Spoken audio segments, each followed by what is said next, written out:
పాటించవలసిన విధానం.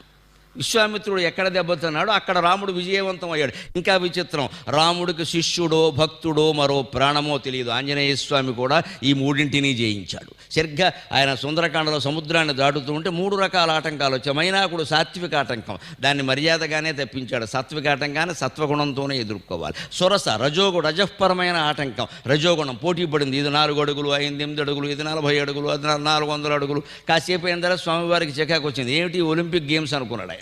ఈ పొడుగు పెంచడాలు దూరడాలు అవసరంత నాకంతా టైం వేస్ట్ భాగవతం ఇది, నేను పెద్ద పని పెట్టుకున్నాను. నేను అక్కడ వైదేహీ దేవిని చూడడానికి నేను పెడుతున్నాను. నాకు ఈ గోళం ఏమిటి? ఇక్కడ ఇచ్చిన తర్వాత ఈయన 6 అడుగులకు తగ్గి అందులోంచి బయటకు వచ్చాడు. ఇదే రజోగుణాన్ని ఎదిరించడం అంటే. సాత్వికాటంకమైన మేనాకుడిని సాత్వికంగానే జయించి పక్కన పెట్టేశాడు. రాజసాటంకమైనటువంటి సురసని రజోగుణంతోనే జయించి పక్కన పెట్టేశాడు. తర్వాత తమోగుణమైన సింహిక వచ్చింది, ఒక్క దెబ్బ వేశాడు. మళ్ళీ ఆ రోజు నుంచి ఈ రోజు వరకు లేవలేదు, చచ్చింది. వెంటనే సముద్రంలో పడింది అడ్డంగా.